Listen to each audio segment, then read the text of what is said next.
बिस्मिल्लाहि अल्हम्दुलिल्लाहि अस्सलातु वस्सलामु अला रसूलिल्लाहि सल्लल्लाहु अलैहि वसल्लम व अला आलिहि व अस्हाबिहि अजमाइन। ला इलाहा इल्लल्लाहु वहदहु ला शरीका लहु लहुल मुल्कु व लहुल हम्दु व हुवा अला कुल्लि शैइन कदीर। रब्बि इश्रह ली सदरी व यस्सिर ली अमरी वहलुल उक़दतम मिन लिसानी यफ़क़हू क़ौली। अस्सलामु अलैकुम व रहमतुल्लाहि व बरकातुहू। ইনশাআল্লাহ আজকে আমাদের 52তম সেশনে শুরু করতে যাচ্ছি। তো আমরা আসলে বদরের যুদ্ধ নিয়ে আলোচনা শুরু করেছি। বদরের যুদ্ধের প্রস্তুতি, বদরের যুদ্ধের কারণ এবং philosophical basis on top of everything, what Allah thinks about Badr, what Allah is talking about it and in his Quran, সেটা আমরা বলেছি।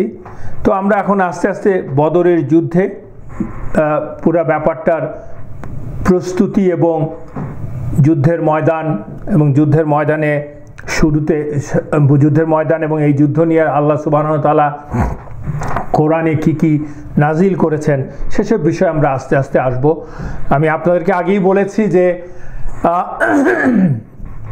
বদরের যুদ্ধ আলোচনা করার বা এই বিষয়ে জানার জন্য আমাদের মনে হয় ৬-৭টা সেশনের প্রয়োজন হবে এবং this is one of the greatest and the most important incident and a story in the life of Prophet Muhammad sallallahu alaihi wasallam and in the history of Islam.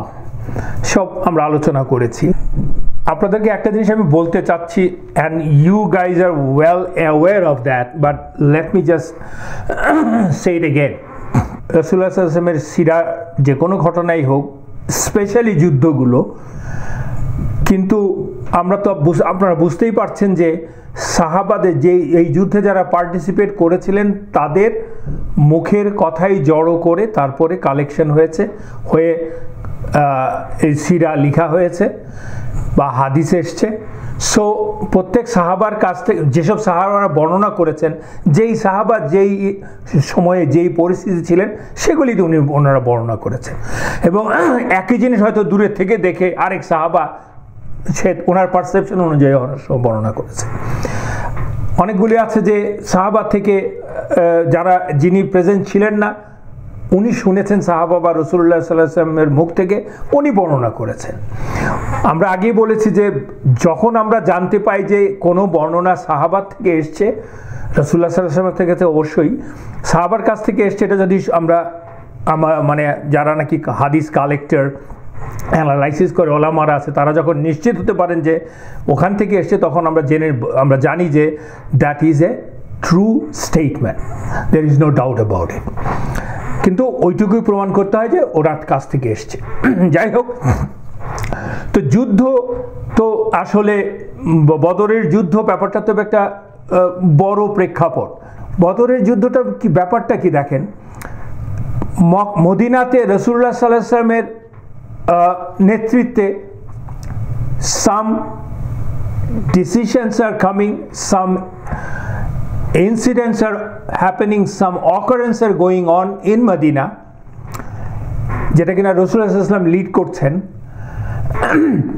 আবার at the same time মক্কাতে ঘটছে ঘটনা, কোরাইশদের নেতৃত্বে, বিভিন্ন নেতার নেতৃত্বে সেই ঘটনাগুলো যা বদরের প্রিপারেশন সবই। আবার আবু সুফিয়ানের নেতৃত্বে ক্যারাভান যাচ্ছে সিরিয়ার উদ্দেশ্যে ব্যবসা করার জন্য, ওদের সেই ইয়ারলি ক্যারাভান বলে, caravan of the mother of all caravans, সেটা যাচ্ছে, সেটা আবু সুফিয়ান লিড করছে, সেটার সাথেও বদরের যুদ্ধের সম্পর্ক আছে। আবার বদরের ময়দানের আশপাশে ওখানকার অন্য মানুষরা যা করছে, সেখানে কি ঘটছে সেটারও একটা ঘটনাগুলো আছে। আমরা সেই ঘটনাগুলোকে একসাথে এনে সাজানোর চেষ্টা করছি, যেটা কিনা আমি করছি না, যেটা কিনা যারা সিরিয়াল লিখেছেন, যারা বিখ্যাত সিরিয়াল লেখক, যারা সাজিয়েছেন, ওনারাই করেছেন, তারপরেও এক একজন এক এক রকমভাবে করেছেন। এই জন্য ঘটনার ক্রমপঞ্জি, যাকে chronological sequences of the incidents, that may differ from one narrator to another narrator, one writer to another writer.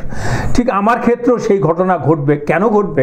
আমি ওনাদের এক একজনের জায়গা থেকে পড়েছি বা শুনেছি, তারপরে আমার নিজস্ব অ্যাসিমিলেট করতে যেয়ে বা সাজাতে যেয়ে আমার নিজস্বভাবে দুই একটা ঘটনা এদিক সেদিক হয়েছে, মানে আগে পিছনে হয়েছে ক্রোনোলজি সাজাতে।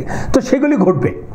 তো সেগুলো ঘটলে আপনি যখন অন্য কোনো সিরার বই পড়বেন আপনারা, তখন ডোন্ট গেট কনফিউজ কার পরে কি ঘটলো, তা কার পরে কি ঘটেছে, কিসের পরে কি ঘটেছে, ওইটা হলফ করে বলা যাবে না কোনটা কোনটা, মানে এটাকে সিকোয়েন্সটা কি, কে রাইট অ্যান্ড কে wrong. But incidents, those are সাহি, those are true narrations, those are true, there is no doubt about it.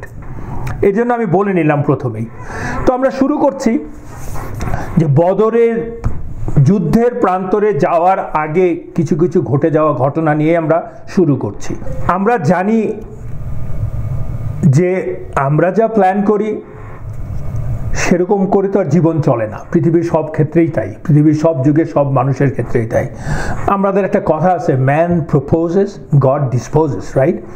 ঠিক তেমনি বদরের যুদ্ধের বেলায়ও মানুষ, রাসূলুল্লাহ সাল্লাল্লাহু আলাইহি ওয়াসাল্লাম স্বয়ং ভেবেছেন একরকম আর ঘটেছে আরেক রকম।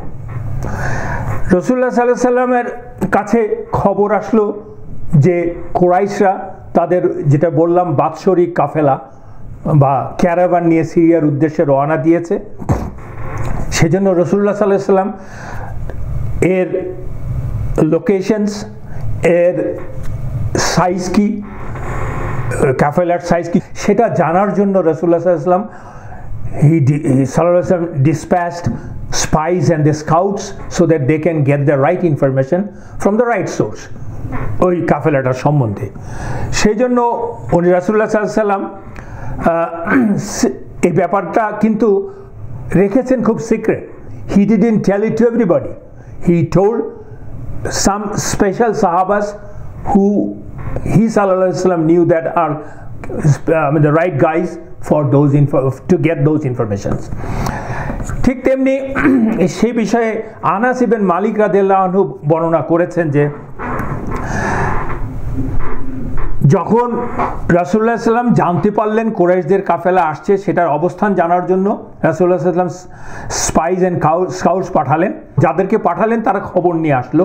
নিয়ে আসার পরে কি খবর আনলো সেটা জানার জন্য রাসূলুল্লাহ সাল্লাল্লাহু আলাইহি ওয়াসাল্লাম তাদেরকে ডাকলেন। তো ডেকে নিয়ে উনি নিশ্চিত হলেন ওনার ঘরের মধ্যে আর কেউ প্রেজেন্ট আছে কিনা। আনাস ইবনে মালিক রাদিয়াল্লাহু আনহু বলছেন, এক্সেপ্ট মি, বার্তাবাহক ছাড়া একমাত্র আমি ওই ঘরে উপস্থিত ছিলাম। রাসূলুল্লাহ সাল্লাল্লাহু আলাইহি ওয়াসাল্লাম, why did he allow him to be there? Because he was basically a 7 years old kid. আমরা জানি যে আনাস ইবনে মালিক রাদিয়াল্লাহু আনহুর মা gifted him to রাসূলুল্লাহ সাল্লাল্লাহু আলাইহি ওয়াসাল্লাম to be with him, to help Rasulullah sallallahu alaihi wasallam. Help মানে হচ্ছে actually she wanted her son to be in the company with Rasulullah sallallahu alaihi wasallam so that he can become a great মুমিন। কারণ নবীর সাথে একজন শিশু যদি বেড়ে ওঠে, বুঝতে পারছেন পৃথিবীর কোন মা সেটা চাইবে না, উনি গিফট করেছিলেন ওনাকে। তো আনাস ইবনে মালিক রাদিয়াল্লাহু আনহু, আমরা আপামর মুসলমানরা তার নাম জানি। ইসলাম ওয়াজ বেনিফিটেড ইমেন্সলি ফ্রম হিম, এবং অনেক হাদিস তার কাছ থেকে বর্ণনা করা হয়েছে। এটা এই ব্যাপারটা এসছে মুসলিম শরীফে। আরেকটা বর্ণনা আছে যে আরেকজন এসে বলছেন যে ওই কাফেলার নেতৃত্বে, ওই ক্যারাভানের নেতৃত্বে ছিল আবু সুফিয়ান, তার সাথে ছিল 35 আর্মড গার্ডস। এটা শুনে রাসূলুল্লাহ সাল্লাল্লাহু আলাইহি ওয়াসাল্লাম বললেন যে মুহাজিরদের হারানো সম্পদের কিছু অংশ অন্তত উদ্ধারের জন্য আমাদের ব্যবস্থা নিতে হবে। যখন ওনাকে বলা হলো যে আবু সুফিয়ানের নেতৃত্বে ওই ক্যারাভান যাচ্ছে এবং তাতে 35 জন আর্মড গার্ড আছে, তখন রাসূলুল্লাহ সাল্লাল্লাহু আলাইহি ওয়াসাল্লাম ভাবলেন এবং বললেনও যে দিস ইজ দ্য ক্যারাভান, যেখানে কিনা মুসলমানদের হারানো মুহাজিরদের হারানো সম্পদ আছে যেটা দিয়ে ওরা ব্যবসা করছে, এবং সেজন্য উনি বাসবাস ইবেন আমির রাদিয়াল্লাহু আনহুকে পাঠালেন ওই কাফেলার বিষয়ে আরও স্পেসিফিক খবর নেওয়ার জন্যে। বাসবাস ইবেন আমির রাদিয়াল্লাহু আনহুকে পাঠালেন যাতে তুমি যাও যে ওই কাফেলার আরও ভালো করে খবর নিয়ে আসো। এটাও উল্লেখ করা আছে মুসলিম শরীফে। রাসূলুল্লাহ সাল্লাল্লাহু আলাইহি ওয়াসাল্লাম বললেন যে স্পষ্ট ভাষায়, this is the caravan of Quraysh, this is the caravan of Quraysh and in it is your wealth, so go out for it, perhaps Allah সুবহানাহু ওয়া তাআলা will give or will grant it to you as booty, গানিমা। এটাও মুসলিম শরীফে আছে। ইবন ইসহাক থেকে বর্ণনা করা আছে, ইবন ইসহাক রেকর্ড করেছেন। কার থেকে রেকর্ড করেছেন ইবন ইসহাক? তালহা ইবন উবাইদিল্লাহ রাদিয়াল্লাহু আনহু, তালহা ইবন উবাইদিল্লাহ রাদিয়াল্লাহু আনহু এবং সাঈদ ইবন যায়েদ রাদিয়াল্লাহু আনহুকে রাসূলুল্লাহ সাল্লাল্লাহু আলাইহি ওয়াসাল্লাম পাঠালেন কুরাইশ কাফেলার গতিবিধি কার্যকলাপ মনিটর করার জন্য। এতক্ষণ কিন্তু আমরা কাকে পাঠিয়েছে সেই নামটা জানিনি, কিন্তু এখন আমরা নামটা পেলাম কাদেরকে পাঠিয়েছে। একজন পেয়েছিলাম বসবাসকে রাদিয়াল্লাহু আনহুকে, এখন হচ্ছে তালহা ইবন উবাইদিল্লাহ এবং সাঈদ ইবন যায়েদ রাদিয়াল্লাহু আনহুকে পাঠিয়েছিলেন ওই কুরাইশদের কাফেলার গতিবিধি জানার জন্য, মনিটর করার জন্য। তারা তখন ওখানে গিয়ে ধৈর্য ধরে অপেক্ষা করছিলেন, অ্যান্ড দে ওয়ার ওয়াচিং। এবং তখন দেখা গেল যে আবু সুফিয়ানের ক্যারাভান তাদেরকে ক্রস করে চলে গেছে, ওনারা দেখলেন।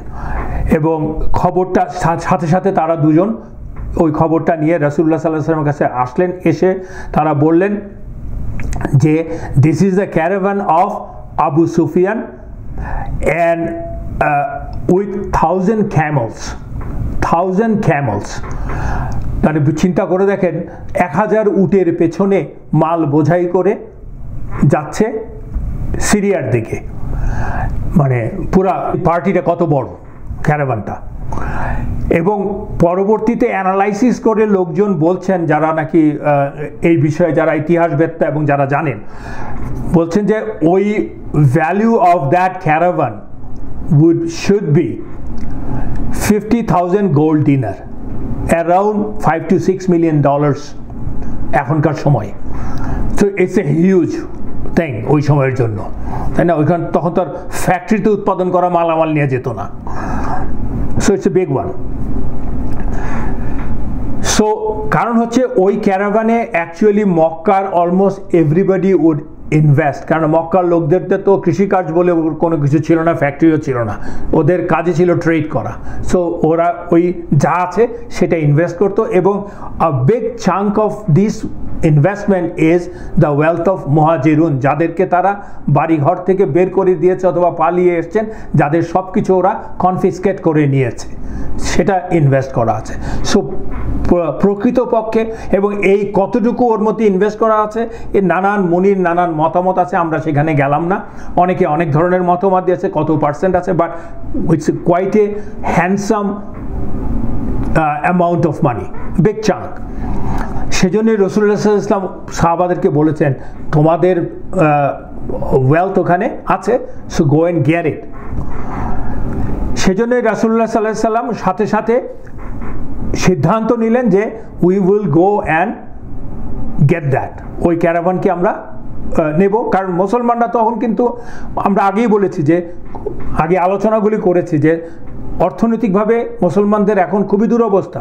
মদিনাতে যারা মুসলমান হচ্ছে মুশরিকরা, তারা কেউ খুব একটা সম্পদশালী লোক ছিলেন না। They need money and it is their money. At the same time, Quraysh are not allowing them to go back to Makkah. So সেজন্য উনি মনস্থির করলেন, এবং সের পেছনে একটা হচ্ছে বললাম যে সেটা ওনাদের সম্পদের একটা অংশ, আরেকটা হচ্ছে this is a big fortune for Muslim. আর হচ্ছে যে যদি এই স্ট্র্যাটেজিক চিন্তা হচ্ছে, পলিটিক্যাল অ্যান্ড স্ট্র্যাটেজিক চিন্তা হচ্ছে, যদি এই ক্যারাভানটা দখল করে নিয়ে আসতে পারে, তাহলে মক্কার economy is going to collapse, there is no doubt. So that is Makkah is মানে Quraysh is an open enemy, right? So that's the strategy of any fight, any war or any confrontation. এবং আরেকটা হচ্ছে এটা করাটাও খুব একটা, এটা দখল করাটাও খুব একটা কঠিন হবে না। মাত্র 35-40 জন আর্ম গার্ড আছে, যাদেরকে যে আক্রমণ করলে it will not be a big battle, like it will be a skirmish বলতে পারেন, ছোটোখাটো একটা সংঘর্ষ আর কি। So all were in advantage of রাসূলুল্লাহ সাল্লাল্লাহু আলাইহি সাল্লাম to go and get the wealth of that caravan. এবং রাসূলুল্লাহ সাল্লাল্লাহু আলাইহি সাল্লাম দ্বিতীয় হিজরির রমজান মাসে 12 তারিখে ওনারা রওনা দিলেন, দ্বিতীয় হিজরির রমজান মাসের 12 তারিখে রওনা দিলেন। এবং লাইক আই সেড, রাসূলুল্লাহ সাল্লাল্লাহু আলাইহি সাল্লাম kept the whole thing secret. এবং সহিহ মুসলিম এই জিনিসটা রেকর্ড করা আছে। রাসূলুল্লাহ সাল্লাল্লাহু আলাইহি সাল্লাম didn't mention this to the সাহাবাস about this destination where he is going, nothing about it, but said, we have an urgent mission to undertake. Whoever has his animal ready, come with me. We will go out immediately. মানে রাসূলুল্লাহ সাল্লাল্লাহু আলাইহি ওয়াসাল্লামের কথা বলার ধরনটা খেয়াল করে দেখেন। বলছেন যে আমাদের একটা আর্জেন্ট মিশন আছে, জরুরি আমাদের বেরিয়ে যেতে হবে। তাই যাদের অ্যানিমাল, মানে অ্যানিমাল ছাড়া তো আপনি হয় ঘোড়া না হয় উট, এছাড়া গাধা, ঘোড়া, উট, এই তিনটাই তো বাহন। সো যাদের বাহন রেডি আছে, কাছে আছে, তারাই কেবলমাত্র get on it and let's go, আমরা এখনই চলে যাব। এটা শুনে কেউ কেউ বললেন, ইয়া রাসূলুল্লাহ, আমার উটটা তো মদিনার বাইরে কোথাও গেছে, can I go and get it? আমার ঘোড়াটা অনুযায়ী গেছে, can I go and get it? রাসূলুল্লাহ সাল্লাল্লাহু আলাইহি ওয়াসাল্লাম বললেন, না, কেবলমাত্র যাদের পশু এখানে আছে, প্রস্তুত আছে, তারাই যেতে পারবে, বিকজ উই আর লিভিং নাও। এই ইনসিডেন্টটা সহিহ মুসলিমে বর্ণনা করা আছে।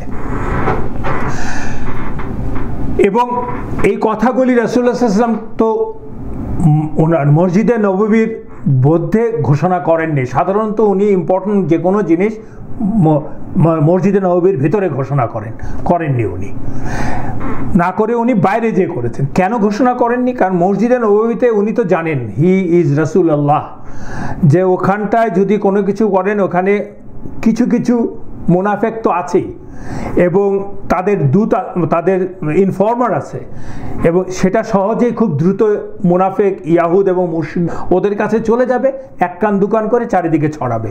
সো এটা তো সিক্রেট থাকবে না। সেজন্য মদিনা ছেড়ে চলে যাওয়ার পরে একটা নির্দিষ্ট জায়গায় যে তারপর উনি রাসূলুল্লাহ সাল্লাল্লাহু আলাইহি ওয়াসাল্লাম সাহাবাদেরকে বলেছেন। তো দেখেন, এ থেকে আমরা কয়েকটা জিনিস একটু বুঝতে পারি, একটু মানে সবাই আমরা বুঝতে পারি, but we should try to ponder আপন দ্যাট।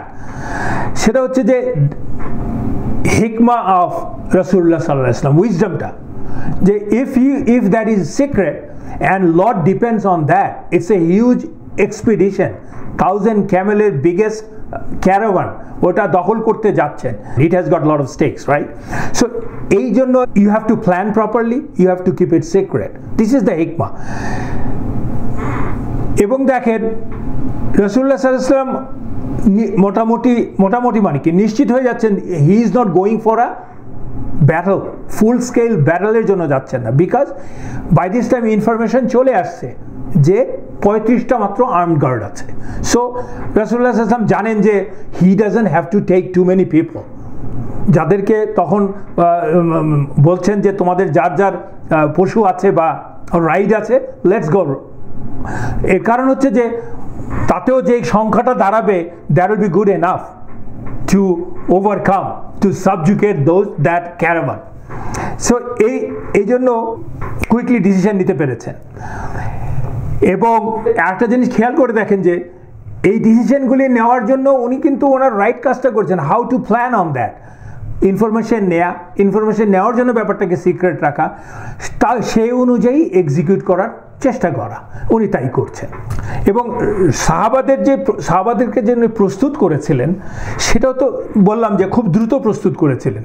তাদের এনাফ অস্ত্রশস্ত্র নেওয়ার কোনো সুযোগ ছিল না, কারণ তারা তো যুদ্ধতে যাচ্ছেন না।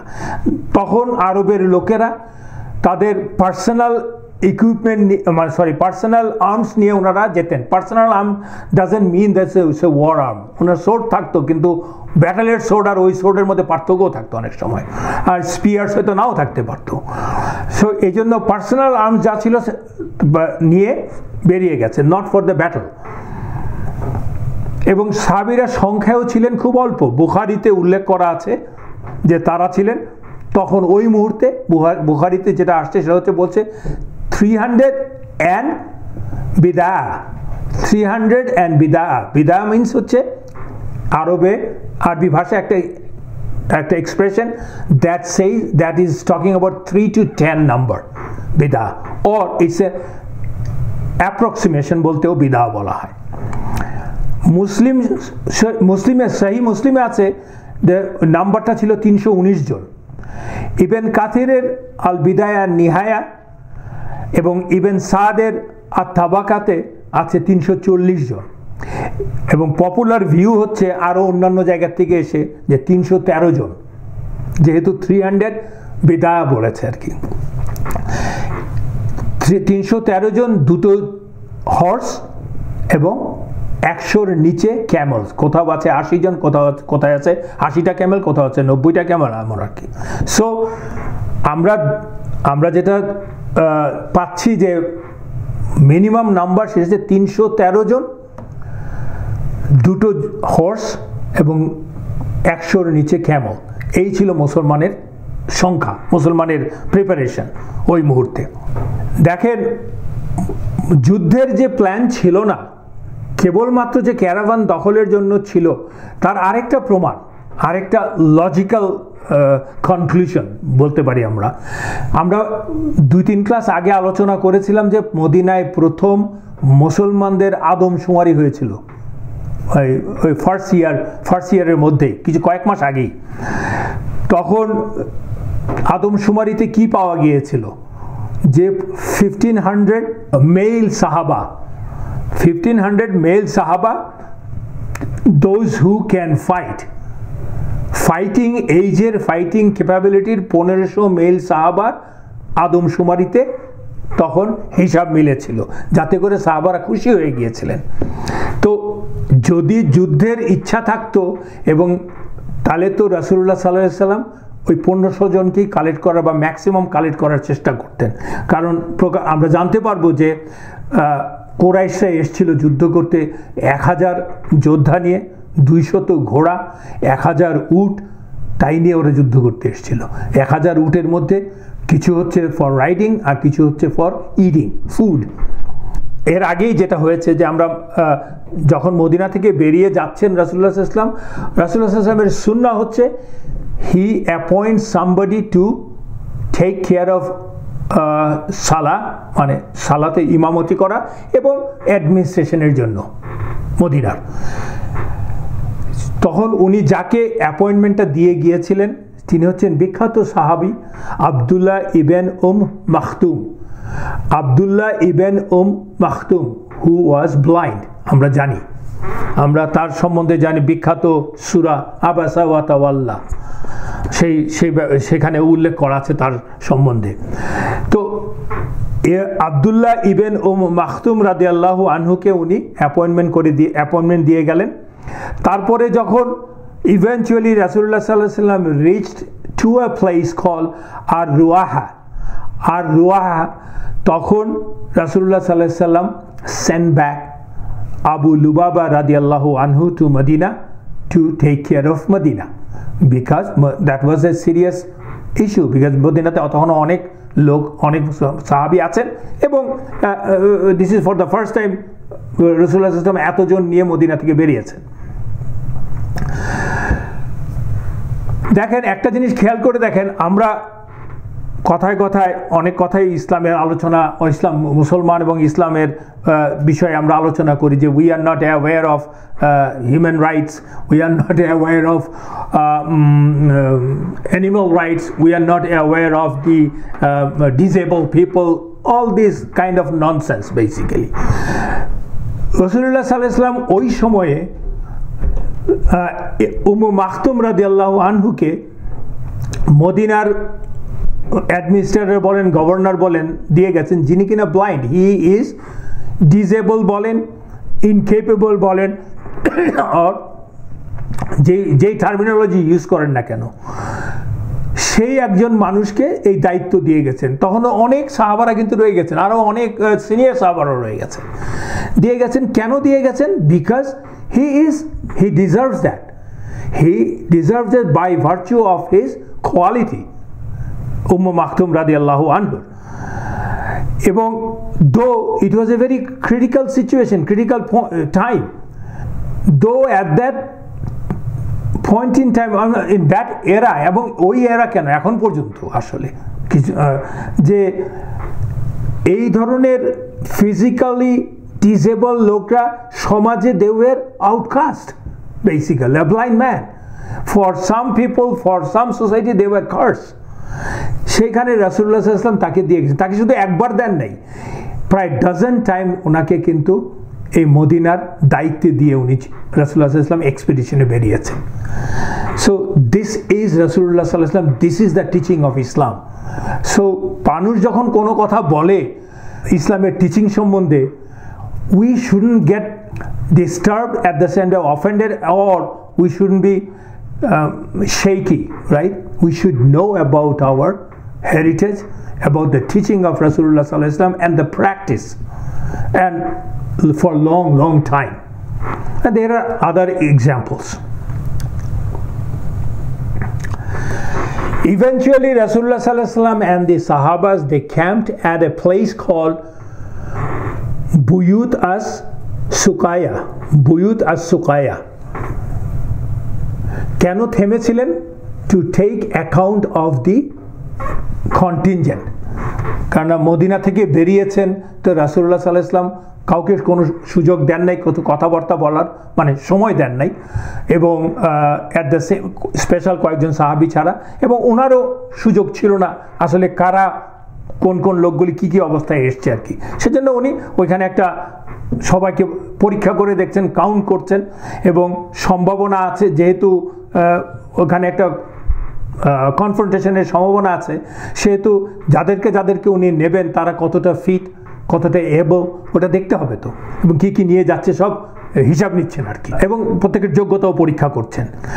তখন একটা ঘটনা ঘটলো, সেটা হচ্ছে দুজন বালককে উনি ফিরিয়ে দিলেন, বললেন যে you are under aged, you go back. And they were probably below 14 years old। তারা হচ্ছেন বিখ্যাত দুই সাহাবা, তখন ওনারা ছোট ছিলেন। তা একজন হচ্ছে আল বারা ইবেন আজিব রাদিয়াল্লাহু আনহু, এবং আরেকজন হচ্ছে আবদুল্লাহ ইবেন ওমর রাদিয়াল্লাহু আনহু। ওনাদের দুজনকে উনি ফিরিয়ে দিয়েছিলেন because they were under aged. ওখান থেকে ফিক অনেক এসছে যে ইসলামে যুদ্ধ করার জন্য বয়স মিনিমাম কত হতে হবে, বা কাকে আমরা সত্যিকার অর্থে বালেগ বলবো, নানান ধরনের ফিকি ইস্যু আসছে ওখান থেকেও। ওইটাও একটা ঘটনা যার থেকে ফিকের ডিরাইভ করা হয়েছে, এবং সে বিষয়ে আমরা আলোচনায় যাচ্ছি না, because this is not the class for that, and like I said, I am not eligible for that too. এবং আরেকটি ঘটনা ঘটছে তখন ওই সময়ে, সেটা হচ্ছে একজন সাহসী উৎসাহী মুশরিক যোদ্ধা মুসলমানদের দলে যোগদানের ঘটনা, যেটা সহিহ মুসলিমে আছে, এবং সেটা ন্যারেট করেছেন আয়েশা রাদিয়াল্লাহু আনহা। উনি বলছেন যে বদরের যুদ্ধে রওনা দিয়ে রাসূলুল্লাহ সাল্লাল্লাহু আলাইহি ওয়াসাল্লাম যখন হাররাতুল ওয়াবরাতে পৌঁছালেন, বেশি দূরে না মদিনা থেকে হাররাতুল, আমরা জানি হাররা কাকে বলে, ভলকানিক প্লেনস, রাইট? সো হাররাতুল ওয়াবরাতে পৌঁছালেন, তখন মদিনার এক নামী মুশরিক যোদ্ধা মুসলমানদের সাথে যোগ দিতে আসলো, আর ওই বীর যোদ্ধাকে দেখে মুসলমানরা খুশি হয়ে গেল যে আমরা একজন তো সাহসী যোদ্ধা পেয়েছি আমাদের সাথে। তখন ওই লোকটি এসে রাসূলুল্লাহ সাল্লাল্লাহু আলাইহি ওয়াসাল্লামকে বলল, I like to join you and have a share of your spoils or গনিমা। তো মানে তার উদ্দেশ্যটাই হচ্ছে গনিমা বা স্পয়েলস অফ ওয়ার পাওয়ার উদ্দেশ্য। রাসূলুল্লাহ সাল্লাল্লাহু আলাইহি ওয়াসাল্লাম শুনে বললেন, do you testify La ilaha illallah Muhammadur Rasulullah or do you believe? He said no. Rasulullah sallallahu alaihi wasallam বলছেন, then you go back. We don't take or we don't ask help from the mushrik. এই বলে ওনারা চলতে লাগলেন, আর কিছু দূর গেলেন, গিয়ে যে জায়গায় হাজির হলেন সেটা হচ্ছে আশ-শাজারা জায়গাটার নাম। ওখানে পৌঁছানোর পর সেই লোক আবার আসলো, সে কিন্তু ফলো করছে আর কি, এসে রাসূলুল্লাহ সাল্লাল্লাহু আলাইহি ওয়াসাল্লামকে একই প্রশ্ন করলো, আমাকে নেবেন কিনা? রাসূলুল্লাহ সাল্লাল্লাহু আলাইহি ওয়াসাল্লাম একই প্রশ্ন করলেন, do you believe in Allah and his messenger? He said no. রাসূলুল্লাহ সাল্লাল্লাহু আলাইহি ওয়াসাল্লাম বললেন যে then you go back. তারপর চলতে চলতে কাফেলা যখন আসলো আল বাইদা নামক জায়গাতে, লোকটি আবার আসলো, মানে he is adamant he will come and Allah is testing him too. দুটোই ঘটছে পাশাপাশি। আসার পরে রাসূলুল্লাহ সাল্লাল্লাহু আলাইহি ওয়াসাল্লাম again asked the same question and this time he said yes I believe in Allah and his Rasul. আশহাদু আল্লা ইলাহা ইল্লাল্লাহ ওয়া আশহাদু আন্না মুহাম্মাদুর রাসূলুল্লাহ। রাসূলুল্লাহ সাল্লাল্লাহু আলাইহি ওয়াসাল্লাম বললেন ওকে দেন কাম উইথ আস। তার মানে কি দাঁড়ালো যে রাসূলুল্লাহ সাল্লাল্লাহু আলাইহি ওয়াসাল্লাম only allowed man to join Muslim contingent after he gave shahada. রাসূলুল্লাহ সাল্লাল্লাহু আলাইহি ওয়াসাল্লামের কাজ, অ্যাকশন, বলা সবই তো আলটিমেটলি আমাদের জন্য ইসলামের রুলস ফিক হিসাবে দাঁড়াবে, তাই না? কোরআন এবং রাসূলুল্লাহ সাল্লাল্লাহু আলাইহি ওয়াসাল্লামের কাজ। সো তার মানে দাঁড়াচ্ছে যে নন মুসলিমরা মুসলিম আর্মিতে যোগ দিতে পারবে না, উইথ ফিউ এক্সেপশন। যেমন ইমাম আন-নাওয়াবী সেই এক্সেপশনগুলি আরও ক্লিয়ারলি বলে দিয়েছেন। সেটা হচ্ছে কি যে general rule is that Muslim do not take pagan in the army, and the exceptions are কি রাসূলুল্লাহ সাল্লাল্লাহু আলাইহি ওয়াসাল্লামের জীবনে এক্সেপশনস আছে। যেমন ধরেন এক্সেপশন হচ্ছে, এক্সেপশনটা বলার আগে দ্য রুল এক্সেপশনগুলি on basis of what, if a person can be trusted and he has good opinion about Islam even though he is a non-believer or a mushrik. আরেকটা বেসিস হচ্ছে মুসলিম will benefit from him, ওর থেকে benefit পেতে হবে, খামাখা নিয়ে তো লাভ নেই, burden নিতে তো পারেন না, which is true for everybody, and his help is not at the expense of Islamic teaching and the values. Say help করতে এসে তার সাপোর্ট দিছে ইসলামের কোনো টিচিং এবং ভ্যালুজের সাথে কন্ট্রাডিক্ট যাতে না করে। রাসূলুল্লাহ সাল্লাল্লাহু আলাইহি ওয়াসাল্লামের জীবনে অ্যাটলিস্ট দুটো এক্সাম্পল আছে, আমরা সেই এক্সাম্পল দুটোই কিন্তু বলেছি কোনো না কোনো সময়ে আমাদের আগের ক্লাসগুলোতে। একটা হচ্ছে আমরা জানি যে Abdullah ibn উরাইকিত, I believe you guys know the name by this time, যেটা হচ্ছে কে আব্দুল্লাহ ইবন উরাইকিত, যেটা কিনা হিজরতের সময় যাকে গাইড হিসাবে রাসূলুল্লাহ সাল্লাল্লাহু আলাইহি ওয়াসাল্লাম এবং আবু বকর রাদিয়াল্লাহু আনহু নিয়োগ দিয়েছিলেন। আব্দুল্লাহ ইবন উরাইকিত, তাকে হি ওয়াজ এ মুশরিক দেন, এবং that was a very sensitive time. রাসূলুল্লাহ সাল্লাল্লাহু আলাইহি ওয়াসাল্লাম এবং আবু বকর রাদিয়াল্লাহু আনহু রাতের অন্ধকারে পালিয়ে আসছেন মক্কা থেকে মদিনার দিকে হিজরত করছেন, তখন ওনারা আব্দুল্লাহ ইবন উরাইকিতের হেল্প নিয়েছিলেন এবং he was the main help because he was the guide. এমন সময় নিয়েছিলেন, so in a serious moment and he was very important help, ওর থেকে ওনারা নিয়েছিলেন। এবং যখন কিনা রাসূলুল্লাহ সাল্লাল্লাহু আলাইহি ওয়াসাল্লামের হেডের উপরে 100 ক্যামেলস বাউন্টি হিসাবে ধরা ছিল। এটা হচ্ছে একটা। আরেকটা হচ্ছে বিখ্যাত মুতঈম ইবন আদি, যার নাম অনেকবার এসছে, বয়কটের সময় এসছে, যে কিনা আপনার বয়কটের সময় যিনি হেল্প করেছেন রাসূলুল্লাহ সাল্লাল্লাহু আলাইহি ওয়াসাল্লামকে এবং বনি হাশেমকে বয়কট থেকে বেরিয়ে আসার জন্য। এবং সবচেয়ে বড় হেল্প যেটা করেছেন উনি, যখন কিনা রাসূলুল্লাহ সাল্লাল্লাহু আলাইহি ওয়াসাল্লাম তায়েফ থেকে ফিরে আসলেন, আসার পরে তার চাচা যে কিনা তখন ছিল আবু তালিবের মৃত্যুর পরে তার যেই চাচা বনি আব্দুল মুত্তালিবের নেতা ছিল, সেটা হচ্ছে ক্রিমিনাল আবুল আহাব, যে কিনা ওখানে আসার পরে রাসূলুল্লাহ সাল্লাল্লাহু আলাইহি ওয়াসাল্লামকে শেল্টার দিয়েছিলেন, যাকে আমরা বলি জিওয়ার। সেই শেল্টার দেওয়ার পরে 7 দিন থেকে 14 দিনের মাথায় সেই শেল্টার সে উইথড্র করে নিয়ে গিয়েছিল।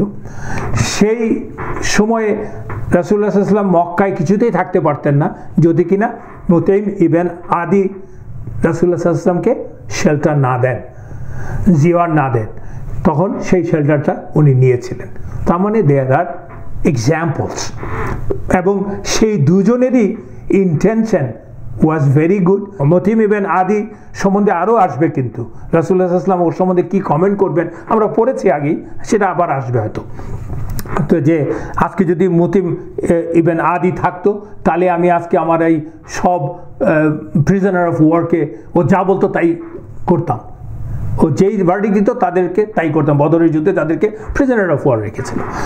সো দে আর এই দুজনের কথা আমরা বললাম, দুটো ইনসিডেন্টের কথা। দুটো ইনসিডেন্টকে তো ইমাম নববী যে বলছেন যে বেসিক রিকোয়ারমেন্ট সেই সবই ফুলফিল করে। They were good guys, they were supporting Muslim, though they were not Muslim at that point in time. আবদুল্লাহ মানে মুতাইম ইবনে আদি তো মুসলমান হন না, এর আগেই মারা গেছেন, আর আবদুল্লাহ ইবনে উরাইকি মুসলমান হয়েছিলেন, সেগুলি আমরা আলোচনা করেছি আগে। এবং আরেকটা ঘটনা ঘটেছে তখন, যে হুদাইফা ইবনে আল ইয়ামান রাদিয়াল্লাহু আনহু এবং তার বাবা আল ইয়ামান বিন জাবের রাদিয়াল্লাহু আনহু, যার আরেক নাম হচ্ছে হাকাম, তাদের দুজনের মিলে একটা ঘটনা আছে। তারা হুদাইফা রাদিয়াল্লাহু আনহু নিজেই বর্ণনা করছেন যে তারা কিন্তু বদরে এক্সপেডিশনে যোগ দিতে পারেননি, because they had a fact or promise with the Quraysh. হুদাইফা রাদিয়াল্লাহু আনহু বলছেন যে আমরা মক্কা থেকে মদিনার দিকে আসছিলাম, বাপ বেটা দুজনেই, তখন রাস্তার মধ্যে কুরাইশরা আমাদেরকে ক্যাপচার করলো, ধরে ফেললো। ধরে ফেলার পরে ওরা জিজ্ঞেস করলো তোমরা কোথায় যাচ্ছ? ও তোমরা তো নিশ্চয়ই মুহাম্মাদের কাছে যাচ্ছ। তখন ওরা বলল না, আমরা যাচ্ছি মদিনায়। তখন এইসব বাক বিতণ্ডার পরে কুরাইশরা বলল ঠিক আছে, তোমাদেরকে আমরা যেতে দেব, যদি একটা শর্ত আছে, সেই শর্তে যদি তোমরা রাজি হও। ওরা বললো কী শর্ত? আর নাহলে মেরে ফেলতো ওরা। শর্তটা হচ্ছে ওরা বলছে যে বাই আল্লাহ, তোমরা বলো যে by Allah we will go to Medina but will not fight alongside Muhammad সাল্লাল্লাহু আলাইহি সাল্লাম। তো এটা এই ওথটা ওরা নিয়েছে, এই ভাও যাকে আমরা বলি সেটা নিয়ে শপথটা করেছে। এবং তখন এই কথাটা ওনারা বললেন যে আমরা এই কথাটা রাসূলুল্লাহ সাল্লাল্লাহু আলাইহি ওয়াসাল্লামকে জানালাম। মদিনায় যাওয়ার প্রথমে আমরা যে রাসূলুল্লাহ সাল্লাল্লাহু আলাইহি ওয়াসাল্লামকে বললাম যে আমরা বদরে যেতে চাই, কিন্তু এই রাস্তায় আমাদের সাথে এই ঘটনাটা ঘটেছে। তারপরে রাসূলুল্লাহ সাল্লাল্লাহু আলাইহি ওয়াসাল্লাম এটা শুনে বললেন তোমাদেরকে আমি বলছি যে আমরা কুরাইশদের বিরুদ্ধে আল্লাহর কাছে সাহায্য চাইবো, অর্থাৎ তোমাদের দুইজন না গেলেও চলবে, আল্লাহ উইল হেল্প আস, আমরা সাহায্য চাইব। এবং তোমরা যে অঙ্গীকার করেছো তা আমরাও মেনে চলব। সো উনি বলছেন so we return back to Medina, আমরা আর ফাইট করতে যাইনি। এটা হচ্ছে ইসলামে যে অঙ্গীকারের মূল্য, চুক্তির মূল্য, তা স্পষ্ট, সেটা মুশরিকের সাথে হোক আর মুসলমানের সাথে হোক। That's important. You shouldn't break that unless there is a legitimate reason. এবং সেই ব্যাপারে অন্যান্য আলোচনা আছে, what are the legitimate reasons. এবং আল্লাহ সুবহানাহু ওয়া তাআলা কোরআনে সূরাতুল মাইদার 5 নম্বর সূরার 1 নম্বর আয়াতটাই শুরু করেছেন ওই বলে, ইয়া আইয়ুহাল্লাযীনা আমানু আউফু বিল উকুদ, ইয়া আইয়ুহাল্লাযীনা আমানু আউফু বিল উকুদ। অর্থাৎ আল্লাহ বলছেন O you who believe, fulfil your উকুদ মিন ইয়োর প্লেজ, চুক্তি বলেই আয়াতটা শুরু করেছেন। So that is incumbent upon a Muslim and a believer to fulfil your pledge or vow। এবং রাসূলুল্লাহ সাল্লাল্লাহু আলাইহি সাল্লাম সেটা করে দেখাচ্ছেন সাহাবাদেরকে দিয়ে। হি সাল্লাল্লাহু আলাইহি সাল্লাম ইজ টিচিং। আয়েশা রাদিয়াল্লাহু আনহা বলেছিলেন যে রাসূলুল্লাহ সাল্লাল্লাহু আলাইহি সাল্লামের জীবনী হচ্ছে কোরআন। এক সাহাবীর প্রশ্নের প্রেক্ষিতে উনি বলেছিলেন যে হাউ রাসূলুল্লাহ সাল্লাল্লাহু আলাইহি সাল্লাম was, he said it is the Quran, his life is the Quran. বদরের যুদ্ধে আলটিমেটলি তখনও তো জানেন না ওনারা যুদ্ধ, কিন্তু বদরের যুদ্ধে কতজন পার্টিসিপেট করেছে আমরা ওই নাম্বারটা বললাম, কিন্তু এই সাথে একটু আরেক বর্ণনায় আসছে কারা ওই 310 জন হোক বা 15 জন হোক কারা তারা। বলা আছে 83 জন মুহাজির, 62 জন আউস থেকে, এবং আনসারদের মধ্যে 62 জন আউস থেকে, 170 জন খাজরাজ থেকে, আর দুটো হোর্স that belong to Zubair ibn al-Awwam radiyallahu anhu এবং মিকদাদ ইবেন আল আসওয়াদ রাদিয়াল্লাহু আনহু, এবং less than 100 camels। এটা হচ্ছে আরেকটা বর্ণনা। সবই ঠিক আছে, শুধু এইখানটায় স্পেসিফিক করে দেওয়া হয়েছে মুসলমানদের কারা কোন গোত্র থেকে। 83 জন মুহাজির থেকে, 62 জন আউস থেকে, 170 জন খাজরাজ থেকে। এবং চিন্তা করেন দুটো মাত্র ঘোড়া এবং 80-90টার মতো ক্যামেলস। মানুষ হচ্ছেন 313, 15, 20 যেই নাম্বারটাই হোক, বাট ইন দ্যাট ভিসিনিটি। তার মানে হিসাব টিসাব করে ওনারা দেখছেন যে তিনজন মানুষের জন্য একটা মাত্র রাইড। এবং throughout the history of রাসূলুল্লাহ সাল্লাল্লাহু আলাইহি ওয়াসাল্লামের সিরা, sahabas never had one ride, one person, never, and they did what they did. They just changed the world. They won everything almost. So আমাদের সম্পদের অপ্রতুলতা is not a constraint to live my life like a Muslim. That's absolutely not acceptable. এখন আমাদের সম্পদের মুসলমানদেরকে কারো ইতিহাসে বলা হয় মুসলমানদের পজিশনে এখন যেই ভূমিগুলিতে আমরা থাকি সেখানে হাইয়েস্ট সম্পদ হচ্ছে মুসলমানদের পজিশনে, কিন্তু মুসলমানরা এখন হচ্ছে weakest party, just because no ইমান, no discipline, or lack of ইমান, lack of discipline. Ibn Masud রাদিয়াল্লাহু আনহু থেকে একটা ন্যারেশন আছে যে Rasulullah sallallahu alaihi wasallam shared one camel with Ali ibn Abu Talib radiyallahu anhu এবং Abu Lubaba radiyallahu anhu in the day of Badr. এই দুজন Ali ibn Abu Talib এবং Abu Lubaba, they were the young sahabas in their mid 20s. তো রাসূলুল্লাহ সাল্লাল্লাহু আলাইহি ওয়াসাল্লামের ভাগে পড়েছে এই দুই সাহাবা, রাসূলুল্লাহ সাল্লাল্লাহু আলাইহি ওয়াসাল্লাম একটা ক্যামেল। তো স্বাভাবিকভাবেই আলী রাদিয়াল্লাহু আনহু এবং আবু লুবাবা রাসূলুল্লাহ সাল্লাল্লাহু আলাইহি ওয়াসাল্লামকে বলছেন, ইয়া রাসূলুল্লাহ আপনি ক্যামেলটা চড়েন, আমাদের দরকার নাই, উই আর ইয়াং, আমাদের জন্য দরকার নাই। খুব স্বাভাবিক, ওনারা তাই বলবেন। তো রাসূলুল্লাহ সাল্লাল্লাহু আলাইহি ওয়াসাল্লাম তাদের এই ইনসিস্ট করছেন ওরা, সেজন্য রাসূলুল্লাহ সাল্লাল্লাহু আলাইহি ওয়াসাল্লাম ওদেরকে বললেন যে neither of you are stronger than me nor am I in less need of rewards from Allah than two of you. What an amazing answer. ইমাম আহমেদের মধ্যে এই অ্যান্সার, এই হাদিসটা এসছে। চিন্তা করে দেখেন, জাস্ট রাসূলুল্লাহ সাল্লাল্লাহু আলাইহি ওয়াসাল্লাম কথা কিন্তু খুব অল্প বলেছেন, and it said everything. Neither of you are stronger than me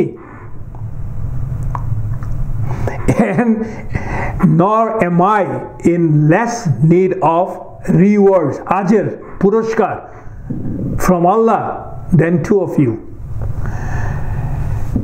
মানে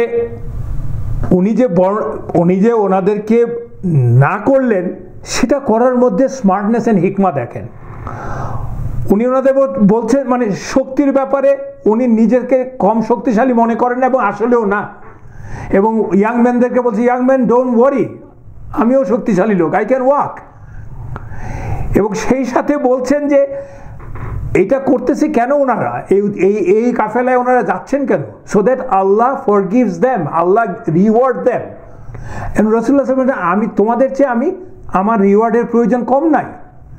দেখেন কতটা সাবমিসিভ, কতটা সফট, এবং সাহাবাদেরকে যেহেতু উনি কোনো লজ্জাও ফেললেন না, মানে এই ধমকও দিতে পারতো, এই রাখো তো, পাইছো কি, তোমরা কি খুব বাহাদুর হয়ে গেছো নাকি? হ্যাঁ, উনি তো যাই যেটা চাই না ওটাই বলতে পারতেন, সেটাই ওনারা মাথা পেতে নিত, সেরকম কোনো লজ্জায় ফেলেন নাই। ওনারা ওনাকে ইকুয়াল টার্মসে কথা বলছেন ওনার সাথে, সাহাবাদের সাথে। কিন্তু অ্যাট দ্য সেম টাইম উনি যে কত মহৎ ওদেরকে সাথে শেয়ার করছেন সেইটাও উনি প্রকাশ করেন নাই। উনি কি বলছেন, তোমার যেমন আজরের রিওয়ার্ডের প্রয়োজন, আমারও রিওয়ার্ডের প্রয়োজন, তুমি নিজেকে ফেলনা পাইবে না, তোমার যেরকম আজরের প্রয়োজন আমারও প্রয়োজন আছে আল্লাহর কাছ থেকে। We are all equal in the eye of Allah. এটাই হইতেছে রাসূলুল্লাহ সাল্লাল্লাহু আলাইহি ওয়াসাল্লাম প্রমাণ করেছেন সবসময় যে ওনার অ্যাসোসিয়েট যারা ছিলেন দে আর হিজ সাহাবা, কম্পেনিয়ন, এবং তাদের প্রতি তার ভালোবাসা, তাদেরকে শিক্ষা দেওয়া, বিনয় এবং ঔদার্য দুটোই একসাথে শিক্ষা দেওয়া, বিনয়, ঔদার্য, সাহস, শক্তি সবই উনি শিক্ষা দিচ্ছেন। এই শিক্ষা পেয়েই কিন্তু তারাও একদিন পৃথিবীর বুকে আদর্শ হয়েছেন, যেমন ওমর রাদিয়াল্লাহু আনহু। আমরা জানি যে জেরুজালেম বিজয় করার সময় তার ঘটনা পৃথিবীর সবাই জানে, এবং তার ওই ঘটনা লেখা আছে, বর্ণনা করা আছে নন মুসলিমের মানে বইতে, হিস্টোরিয়ানদের কাছে, যে উনি যখন জেরুজালেমে যাচ্ছিলেন উঠে চড়ে, আমরা সেটা আলোচনা করেছি যে ওনারা টার্ন বাই টার্ন যাচ্ছিলেন, রাইট? তো শিখেছেন কার কাছ থেকে? শিখেছেন এই নবীর কাছ থেকে, রাসূলুল্লাহ সাল্লাল্লাহু আলাইহি ওয়াসাল্লামের কাছ থেকে। এই হচ্ছে রাসূলুল্লাহ সাল্লাল্লাহু আলাইহি ওয়াসাল্লামের শিক্ষা। তো আমার মনে হয় আমরা let's take a break for 10 minutes. বিসমিল্লাহির রহমানির রহিম। এতক্ষণ যে আলোচনা করছিলাম সেটা হচ্ছে রাসূলুল্লাহ সাল্লাল্লাহু আলাইহি ওয়াসাল্লামের লাস্ট আলোচনা করেছিলাম যে রাসূলুল্লাহ সাল্লাল্লাহু আলাইহি ওয়াসাল্লাম আলী রাদিয়াল্লাহু আনহু এবং লুবাবা রাদিয়াল্লাহু আনহুর উট শেয়ার করার বিষয় নিয়ে। ওনারা তিনজন একটা উট শেয়ার করেছিলেন, অ্যান্ড হাউ রাসূলুল্লাহ সাল্লাল্লাহু আলাইহি ওয়াসাল্লাম basically responded to their request, and how smart was the response, how compassionate he is, and how wise Rasulullah sallallahu alaihi wasallam is. So we try to learn from him sallallahu alaihi wasallam, and that is our goal inshallah. তা ওদিকে কুরাইশদের কি হচ্ছিল, আমরা we will move from one spot to another spot, যাতে করে আমরা ব্যাপারগুলো একই স্পটে আলোচনা না করে বোরিং না হয়, এবং অ্যাট দ্য সেম টাইম ব্যাপারটা যাতে ছকে আসে আর কি। ওদিকে কুরাইশরা তখন কি করছিল সেটা নিয়ে আমরা আলোচনা করব। তার শুরুতে আমাদের বলছি যে আবু সুফিয়ান, যেই আবু সুফিয়ানের ক্যারাভানকে দখল করতে যাওয়ার জন্যই রাসূলুল্লাহ সাল্লাল্লাহু আলাইহি ওয়াসাল্লামের নেতৃত্বে সাহাবারা বেরিয়ে পড়লেন মদিনা থেকে, সেই আবু সুফিয়ান এখন কোথায়, কি করছে? আবু সুফিয়ানের পুরো নাম আমরা জানি Abu Sufyan ibn Harb ibn Umayya ibn Abd Shams, কিন্তু তার আসল নাম হচ্ছে not Abu Sufyan ibn Harb, তার নাম হচ্ছে শাকির ইবেন হার্ব, তার কুনিয়া হচ্ছে আবু সুফিয়ান, সেই নামেই সে পরিচিত। তার কাছে তখন খবর আসলো যে সেও কিন্তু বসে নেই। আরবের বেদুইনরা কিন্তু আপনি ভাবতে পারেন যে মরুভূমি দিয়ে ওরা যাচ্ছে উঠে চড়ে, ওরা মনে হয় মানে মানে কমিউনিকেশন ওদের নাই, আসলে they have communications, they have scout, যারা ডাকাতি করে তাদেরও কমিউনিকেশন আছে, যারা ভদ্রলোক যাচ্ছে তাদেরও কমিউনিকেশন আছে, they know who to ask, when to meet people and where to meet people, there is a network, যদিও এখনকার মতো কুইক নেটওয়ার্ক না, but there is a network। এবং আবু সুফিয়ানের কাছেও তার নেটওয়ার্ক থেকে খবর আসছে যে রাসূলুল্লাহ সাল্লাল্লাহু আলাইহি ওয়াসাল্লাম সাহাবাদেরকে নিয়ে তার কাফেলা অ্যাটাক করার জন্য রওনা দিয়ে দিয়েছে, এই খবর চলে আসছে তার কাছে। খবরটা শুনেই আবু সুফিয়ান কিন্তু মুসলমানদেরকে এড়ানোর জন্য যে রুট দিয়ে যেত আর কি, যে সিরিয়াতে মক্কা থেকে যাওয়ার যে রুট মদিনার পাশ দিয়ে হয়ে, সেই রুট থেকে সে সরে সে সমুদ্রের দিকে চলে গেল, সাগরের দিকে। তো সেই সাগরের দিকে চলে যাওয়া মানে কি একটা অপ্রচলিত রাস্তা দিয়ে সে তখন যাচ্ছে, ভয়ে এবং উইথ এ স্মার্ট ডিসিশন যে I have to avoid them. সাথে সাথে সে এটাও করলো, সে মক্কায় খবর পাঠিয়ে দিল, SOS পাঠিয়ে দিয়েছে রীতিমতো কি ভয়ঙ্কর অবস্থা, কারণ ওই কাফেলাতে তো তার মক্কার সবার পুঁজি, he is the responsible person, এবং যারা যাচ্ছে তাদের জানেরও একটা বিষয় আছে। সো খবর পাঠিয়ে দিল যে আমাদেরকে হেল্প করো, আমাদেরকে আক্রমণ করতে যাচ্ছে মুসলমানরা। যাকে পাঠিয়ে দিল খবরটা নিয়ে যাওয়ার জন্য, তার নাম হচ্ছে দামদাম ইবন আমর আল গাফারি। তাকে পাঠিয়ে দিল যে তুমি যাও কুরাইশদের কাছে খবর পৌঁছে দাও আমাদেরকে হেল্প করার জন্য। এবং শুধু তাই করলো না, এক পর্যায়ে সে নিজে একা একটা ঘোড়া নিয়ে এসে বদরের প্রান্তরের কাছে এসে খোঁজ নিতে চেষ্টা করলো যে আসলে কি হচ্ছে। তখন ওই এলাকার লোকদেরকে জিজ্ঞেস করলো যে have you seen anybody or outsiders. ওরা বললো না, আমরা তো কোনো আউটসাইডার এখানে দেখিনি except for 2 guys who came here. ওরা বললো যে ওই দুজন অমুক একটা জায়গাতে থেমেছিল কিছুক্ষণের জন্য, সেটাও দেখালো। তো আবু সুফিয়ান ওই জায়গাটায় গেল, যে হাঁটতে হাঁটতে ঘোড়া থেকে নেমে কিছু ঘোড়া বা উটের পেল, গোবর পেল। সে ওটা নিয়ে হাতে নিয়ে ওটা ভাঙলো, ভেঙে দেখলো যে ওখানে খেজুরের অবশিষ্ট দানা বিচি এগুলো আছে আর কি। এবং সে ওটা দেখেই, মানে ওরা তো নিজেরা তো এক্সপার্ট এই ব্যাপারে, সে বললো ওটা দেখে নিজে নিজে বলছে, আবু সুফিয়ান বলছে, by Allah this is the feed of Yathrib. ঘোড়াটা যে খাওয়াটা খেয়েছে এই ফিডটা হচ্ছে ইয়াথরিবের। দেখেছেন, আর এটা হতেই হবে, কারণ ইয়াথরিব হচ্ছে তখন এই আশেপাশে খেজুরের জন্য বিখ্যাত, এবং ওখানের ঘোড়া উট সবাইকে ওরা খেজুর খেতে দেয়, অ্যাজ ফিড বানিয়ে দেয়, ক্রাশ করে খাওয়ায়, আমরা আগে পড়েছি সেটা। এবং সে তখন বুঝলো যে রাসূলুল্লাহ সাল্লাল্লাহু আলাইহি ওয়াসাল্লাম সাহাবাদের নিয়ে আসছে তাকে ধরার জন্য, সেই জন্য সে আরো দ্রুত পালিয়ে গেল। তো ওদিক দিয়ে আবার মক্কায় কি ঘটছে? মক্কায় যেটা ঘটছে সেটা হচ্ছে যে দুটো জিনিস ঘটছে। একটা হচ্ছে দামদাম, যাকে SOS দিয়ে পাঠিয়েছে, সে যাচ্ছে, এবং এছাড়াও খবর চলে গেছে অলরেডি মক্কারবাসীর কাছে, মক্কার কুরাইশদের কাছে, এবং সতর্ক সংবাদ সেটাও পাচ্ছে। মানে যাকে বলে খবর তো ভয়ের অলরেডি পেয়ে গেছে, যে ভয়ের না, মানে মুসলমানরা যে তাদের ক্যারাভান আক্রমণ করতে যাচ্ছে সেই খবর পেয়েছে। আবার যখন দমদম এসে খবরটা দিচ্ছে বা দেবে, মানে এটা হচ্ছে জাস্ট একেবারে যেটাকে বলে আগুনে ঘৃতাহুতি যাকে বলি, সেরকম খবর আর কি। বিকজ ওরা তো মেনে নিতে পারছে না যে, মানে ওরা তো হচ্ছে অবিসংবাদিত শক্তি অ্যারাবিয়ান পেনিনসুলাতে, আর এই যৎসামান্য কয়েকজন মুসলমান, হাউ ডেয়ার ইউ আর, হচ্ছে ওদের ব্যাপারটা হচ্ছে সেটা আর কি। এই ফাঁকে একটা বিখ্যাত ঘটনা, সেটা হচ্ছে আতিকার স্বপ্ন। Who is Atika? Atika bint Abdul Muttalib. উনি কে? রাসূলুল্লাহ সাল্লাল্লাহু আলাইহি ওয়াসাল্লামের ফুপু, আপন ফুপু। মানে উনি হচ্ছেন আব্দুল্লাহ, মানে রাসূলুল্লাহ সাল্লাল্লাহু আলাইহি ওয়াসাল্লামের বাবা, এবং আবু তালেব, ওরা তো এক মায়ের। ওনাদের তো রাসূলুল্লাহ সাল্লাল্লাহু আলাইহি ওয়াসাল্লাম তো অনেক দাদি, আব্দুল মুত্তালিবের তো অনেক বউ। তো আব্দুল্লাহ এবং আবু তালেব দুজন এর আপন বোন, মানে ওরা একই মায়ের পেটের ভাই বোন।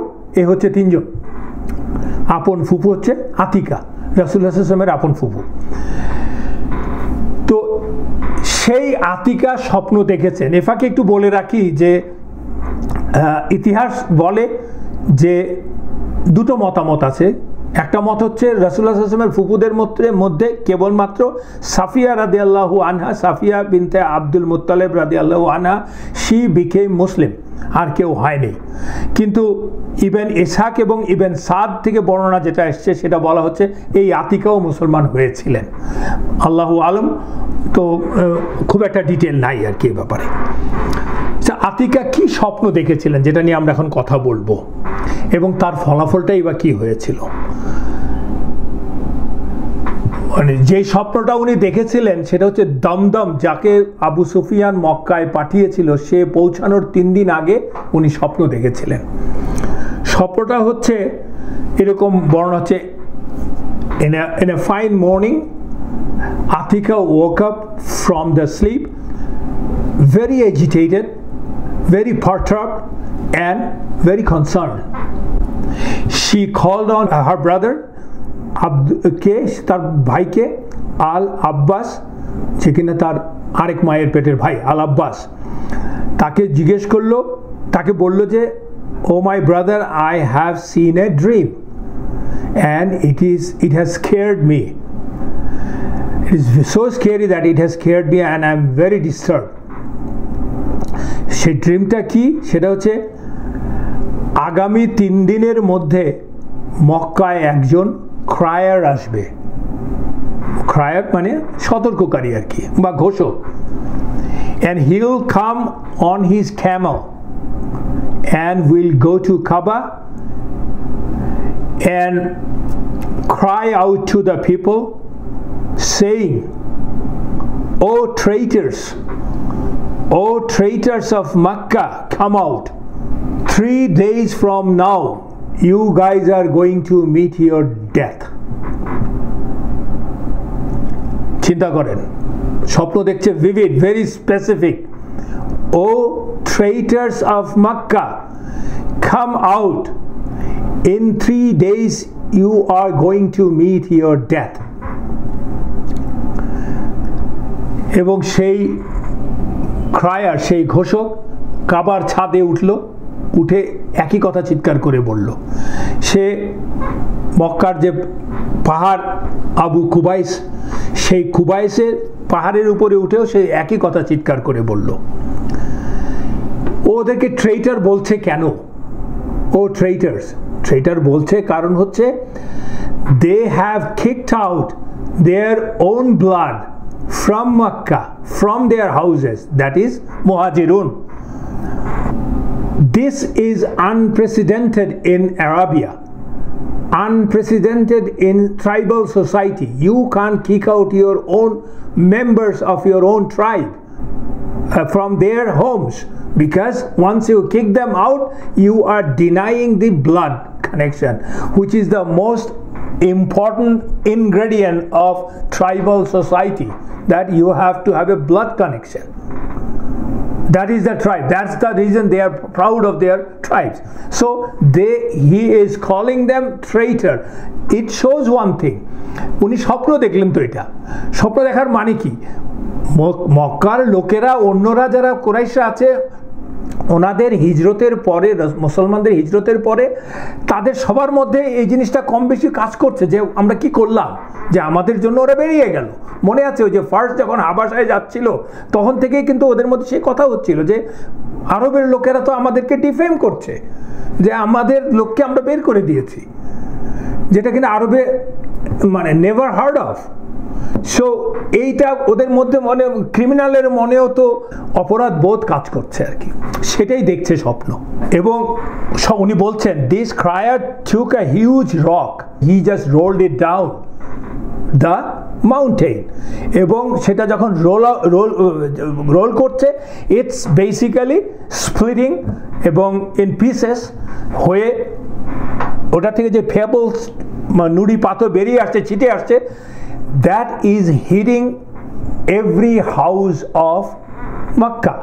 উনি বলছেন আর কি, those pebbles are hitting every house of Makkah. এবং এটা থেকে বোঝেন একটা জিনিস, যে মক্কার এটার ইঙ্গিতটা হচ্ছে মক্কার প্রতিটা হাউস হোল্ডকে ডিজাস্টারটা নেমে আসবে। Disaster will hit, that will hit every household of Makkah. Nobody will be escaped. সেই কথাটা বলছে, and that will happen in the battle of Badr. এই স্বপ্নটার বর্ণনা শুনেই আব্বাস রাদিয়াল্লাহু আনহু তার বোনকে বললেন, এ তো দেখছি ভয়ঙ্কর স্বপ্ন, তুমি কিন্তু কাউকে এই কথা বলো না। এর থেকে one inference we can draw is that dreams of Muslim and non-Muslim both can be true if it is shown by Allah.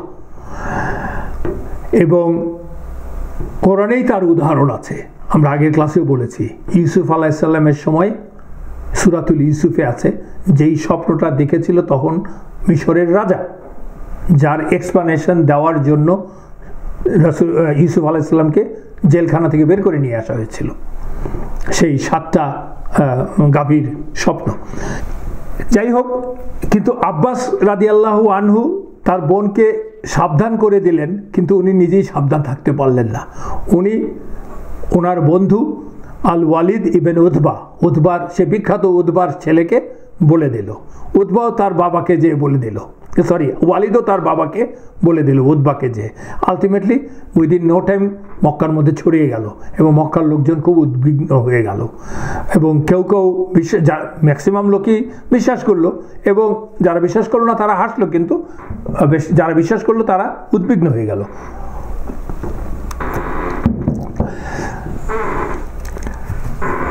এবং আব্বাস রাদিয়াল্লাহু আনহু পরের দিন went to do tawaf and found Abu Jahl and gone tawaf করতে যেয়ে। তখন Abu জাহেল তাকে দেখে বলল, আব্বাস রাদিয়াল্লাহু আনহু নিজেই বলছেন পরবর্তীকালে, তাকে দেখে আবু জাহেল বলল, ও আব্বাস, তোমার যখন আবুল ফাদল, মানে ওনার কুনিয়া ছিল আবুল ফাদল, তোমার যখন তাওয়াফ করা হয়ে যাবে, you just don't go without talking to me or without speaking to me। তখন উনি আব্বাস রাদিয়াল্লাহু আনহু তাওয়াফ শেষ করে ওদের কাছে গেলেন, কাবার সামনে ওরা দাঁড়িয়ে আছে। তখন আবু জাহেল তাকে দেখেই মানে in a very sarcastic way বলল, ও আব্দুল মোত্তালেবের সন্তানেরা, কবে থেকে তোমাদের মধ্যে আবার একজন মহিলা নবী আবিষ্কার হলো? মানে রাসূলুল্লাহ সাল্লাল্লাহু আলাইহি ওয়াসাল্লাম তো আছেনই, এখন আবার কবে থেকে তোমাদের মহিলা নবী আবিষ্কার হলো? ওই স্বপ্নের জন্য বলছে আর কি। আব্বাস রাদিয়াল্লাহু আনহু মানে he was caught off guard, right? He said, what do you mean? তখন আবু জাহেল বলল, if it is true then it is true,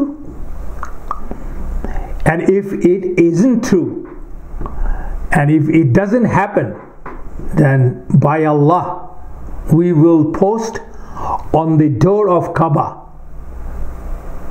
that is Banu Abdul Muttalib are the worst of the liars in Makkah, which is a humiliation, right? কাবাতে ওদের কাবাতে কোনো কিছু লিখে রাখা, তখনও এটা that was A sacred thing and that was a highest form of glorification and I mean humiliation both or derogation. So তাই করলো এবং তাই করবো বললো, এবং আব্বাস রাদিয়াল্লাহু আনহু he completely denied that as if nothing happened and he came back.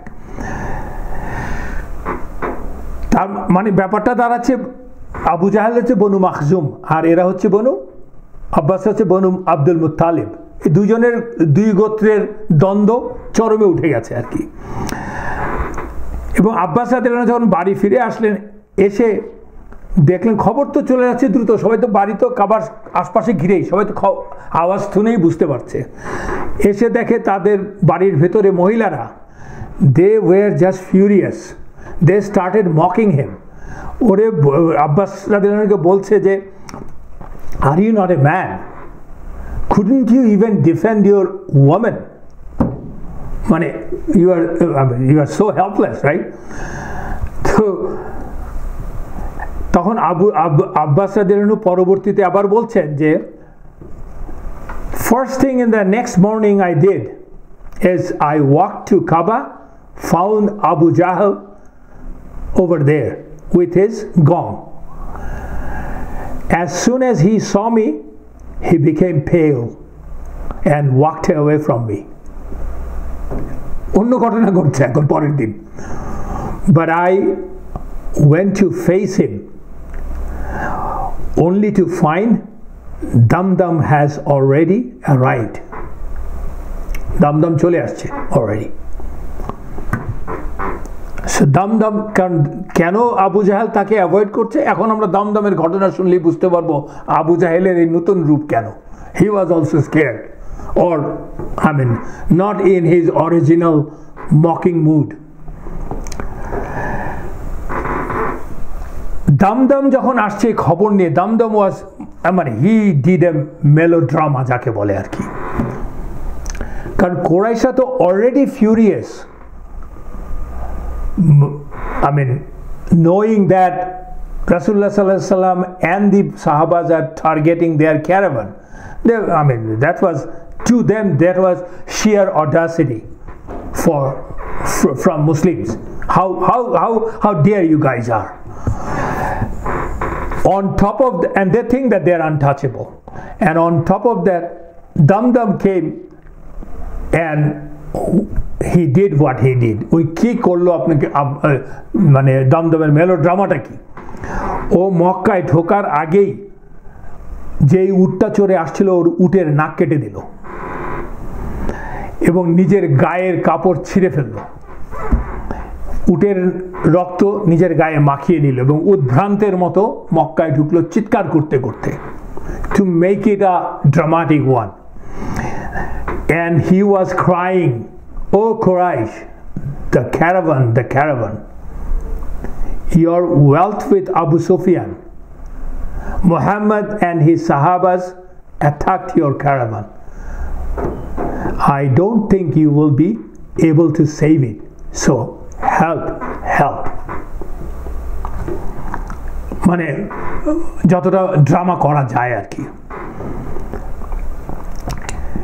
ওটা শুনে তো কুরাইশদের অবস্থা উত্তেজিত, ক্রুদ্ধ, কিন্তু বিচলিত, এবং তাদের মধ্যে নানান মতামত চলছে, তাদের মধ্যে দ্বিধাও শুরু হয়ে গেছে, ভাগও শুরু হয়ে গেছে নিজেদের মধ্যে কি করা উচিত তাই নিয়ে। ওরা সাথে সাথে মিটিংয়ে বসলো এবং দ্বিধা দ্বন্দ্ব সবকিছু সামলেই আলটিমেটলি মেজরিটির মতামত হলো যে মুসলমানদেরকে একটা উচিত শিক্ষা দিতে হবে, এবং কারণ মুসলমানরা জাজিরাতুল আরবে কুরাইশদের যে আধিপত্য সেটা খর্ব করার চেষ্টা করছে, অপমানিত করার চেষ্টা করছে, তাদেরকে দুর্বল ভাবার চেষ্টা করছে, এবং সেটা কিছুতেই বরদাস্ত করা যাবে না। তাই ওরা চিন্তা করলো যেহেতু বদরের এলাকা দিয়েই এই আক্রমণটা হবে ওদের ক্যারাভানের, so let's send our soldiers, our army, এবং পাঠিয়ে ওকে শিক্ষা দিতে হবে। অথচ তাদের মধ্যে বললাম যে দ্বিমত হচ্ছে, কেউ কেউ বলছে যে না এটা করা যাবে না, কেউ কেউ ভয় পেয়ে যাচ্ছে, আর কেউ কেউ এই পুরো ব্যাপারটাকে ভাবছে যে it is an unnecessary bloodshed because at the end of the day you are killing your own people, doesn't matter whether you win or lose. So ইতিহাস অনুযায়ী আরবরা তখন ওই সময় পর্যন্ত দ্য লার্জেস্ট আর্মিকে একসাথে করলো।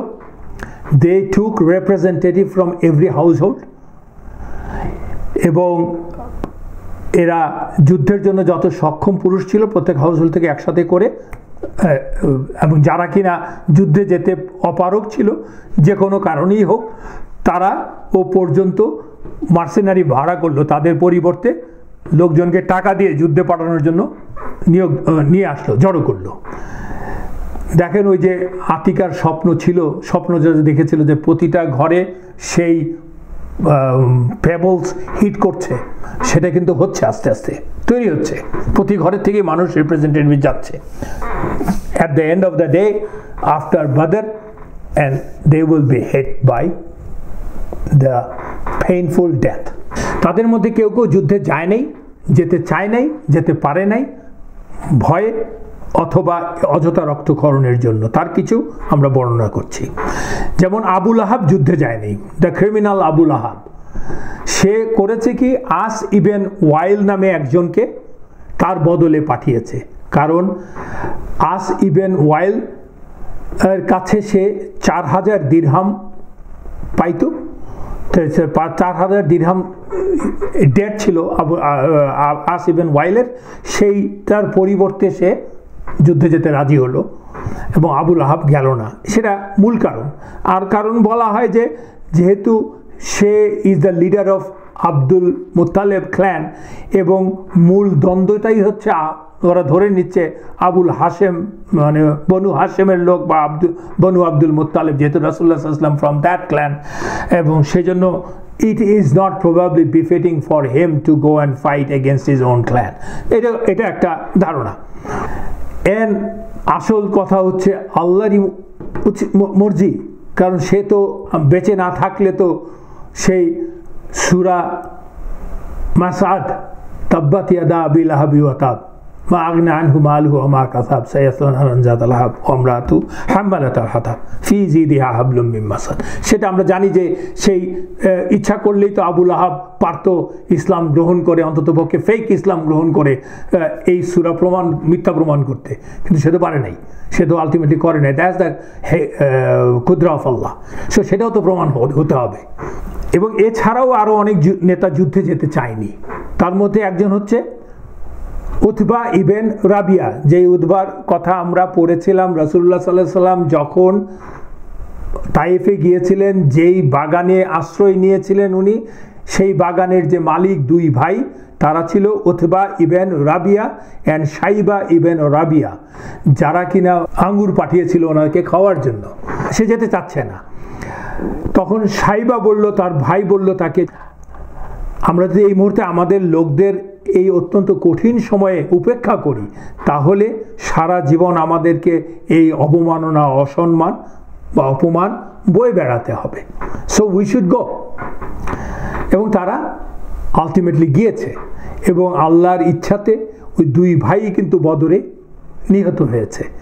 In fact they were the first people to be killed, because তখন যুদ্ধ শুরু হওয়ার আগে ব্যাটল ওপেনার বলতে পারেন, যে চ্যালেঞ্জ করতো একজন আরেকজনকে, চ্যালেঞ্জ করে দুই পক্ষ থেকে শক্তিমত্তা পরিচয় দেওয়ার জন্য। হয়তো অনেক সময় দেখা যেত ওই চ্যালেঞ্জের পরেই যুদ্ধ বন্ধ হয়ে যেত, এই জন্য একটা চ্যালেঞ্জ করতো, যেটাকে বলা হয় মুবারাজা। সেই মুবারাজাতে ওরা মারা গিয়েছে প্রথমেই। এটা আমরা আলোচনায় আসবে, আমরা যখন যুদ্ধের ডিটেল আলোচনাতে যাব তখনই বলবো কিভাবে মুবারাজা হয়েছিল, কারা কারা পার্টিসিপেট করেছিল, সব আলোচনা হবে ইনশাআল্লাহ। কিন্তু এটাও সত্যি, উতবা কিন্তু he tried to stop the war till the last moment actually, but ultimately আমরা তখন আলোচনা করব, ultimately his pride and ego took better of him, jump করে সে নেমে গেল মাঠে মুবারাজার জন্য। আরেকজন হচ্ছে Uqba ibn Abi মুইত। Uqba ibn Abi Muait, the one of the worst criminal. তার অনেক ঘটনা আমরা জানি, যে he was a very coward man and one of the filthiest person. তার ঘটনাগুলি আপনারা জানেন, যে একবার সে রাসূলুল্লাহ সাল্লাল্লাহু আলাইহি ওয়াসাল্লামকে পিছন দিক থেকে এসে রাসূলুল্লাহ সাল্লাল্লাহু আলাইহি ওয়াসাল্লামের কাপড় শার্ট ধরে তাকে চোখ করে দিতে চাচ্ছিল, মানে চোখ টু ডেথ করে দিতে চাইছিল, এবং সেটা কেউ থামাতে পারছিল না। এবং যারা ওখানটায় ছিলেন, আমরা আগে বর্ণনা করেছি, মুসলমানও ছিলেন, কেউ থামাতে পারছিলেন না, কারণ তারা অনেকেই স্লেভ ছিলেন। ইভেনচুয়ালি আবু বকর রাদিয়াল্লাহু আনহু কেম, এবং সে এসে ওদেরকে টান দিয়ে থামালো, এবং সে একে আবু বকর চিৎকার করে বললেন, will you kill the man just because he says Allah is his Lord?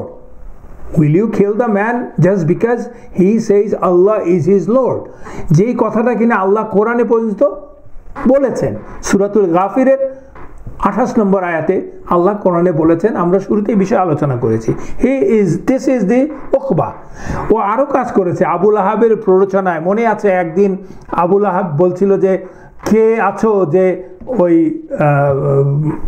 উটের নারী ভুঁড়ি মুহাম্মদ সাল্লাল্লাহু আলাইহি ওয়াসাল্লামকে দেখিয়ে বলছেন যে ওর মাথার উপর ফেলে দিয়ে, ওর গায়ের উপর ফেলে দিয়ে ওকে চোখ করে দাও। একটা উটের নারী ভুঁড়ি তো অনেক বড়। তখন রাসূলুল্লাহ সাল্লাল্লাহু আলাইহি ওয়াসাল্লাম সেজদারত অবস্থায় ছিলেন কাবাতে, সে বসে তার মাথায় ফেলে দিয়েছিল, এবং কেউ বাঁচাতে আসতে পারছিল না ওদের ভয়ে। সেই বালিকা ফাতিমা রাদিয়াল্লাহু আনহা এসে কোনোরকম কাঁদতে ধাক্কা দিয়ে সেটা সরিয়ে দিয়ে রাসূলুল্লাহ সাল্লাল্লাহু আলাইহি ওয়াসাল্লামকে উঠিয়ে নিয়েছিলেন, এবং রাসূলুল্লাহ সাল্লাল্লাহু আলাইহি ওয়াসাল্লাম উঠে আল্লাহর কাছে প্রথমবারের মতো ওদের নাম ধরে 7 জন বা 6 জনের নাম ধরে বদদোয়া করেছিলেন যে আল্লাহ ওদেরকে তুমি ব্যবস্থা নিও। এবং এই প্রত্যেকটা ক্রিমিনালই কিন্তু বদরের যুদ্ধের প্রথম দিনেই মারা গেছে। তার মধ্যে হচ্ছে এই উকবা একজন। এবং আরও আছে, একদিন এই উকবাই কিন্তু উপহাসের জন্য সার্কাস্টিক্যালি রাসূলুল্লাহ সাল্লাল্লাহু আলাইহি ওয়াসাল্লামকে দাওয়াত দিয়েছিলেন ডিনারে। তখন রাসূলুল্লাহ সাল্লাল্লাহু আলাইহি ওয়াসাল্লাম তাকে বলল, Uqba, I am not going two go to your house for dinner unless you say or you proclaim আশহাদু আল্লা ইলাহা ইল্লাল্লাহ ওয়া আশহাদু আন্না মুহাম্মাদার রাসূলুল্লাহ। এই কথা শুনে that criminal spitted on the face of রাসূলুল্লাহ সাল্লাল্লাহু আলাইহি ওয়াসাল্লাম। তখন রাসূলুল্লাহ সাল্লাল্লাহু আলাইহি ওয়াসাল্লাম তাকে বলেছিলেন, ও Uqba, when I meet you outside this valley, মানে মক্কা তো একটা valley, when I meet you outside this valley I'll execute you while you are tied up. আমি যখন তোমাকে এই ভ্যালির বাইরে পাবো তখন তোমাকে আমি হত্যা করব এবং তুমি তখন হাত বাঁধা অবস্থায় থাকবে, মানে বন্দি অবস্থায় থাকবে। That's what happen. এই কথাটা বলার পরে সে এতই ভয় পেয়ে গিয়েছিল, সে তখন বদরের যুদ্ধের কথা উঠলো, যখন যাওয়ার কথা উঠলো, তখন সে তার ভাইকে বলল, I am not going, this man is going to kill me. চিন্তা করে দেখেন, আসলে কিন্তু রাসূলুল্লাহ সাল্লাল্লাহু আলাইহি ওয়াসাল্লামের সততার প্রতি কারো কোনো অবিশ্বাস ছিল না। তারা বিশ্বাস করতো রাসূলুল্লাহ সাল্লাল্লাহু আলাইহি ওয়াসাল্লাম, this man will kill me. ও নিশ্চিত ছিল যা বলছে রাসূলুল্লাহ সাল্লাল্লাহু আলাইহি ওয়াসাল্লাম, that will happen in his life. This is the reputation of Rasulullah sallallahu alaihi wasallam. He doesn't lie, and they know that he is from Allah because he bhavishyoter kotha bolche, but still they will not believe him. That's the way it is. Allah ke মানুষজন বিশ্বাস করবে না, কারণ হচ্ছে তো বিশ্বাস করবে না, they are arrogant, but they know deep down their heart. যেমন আল্লাহ কোরআনই বলেছেন, যখন তুমি ওরা কোনো বিপদে পড়ে তখন they take the name of Allah in their own language.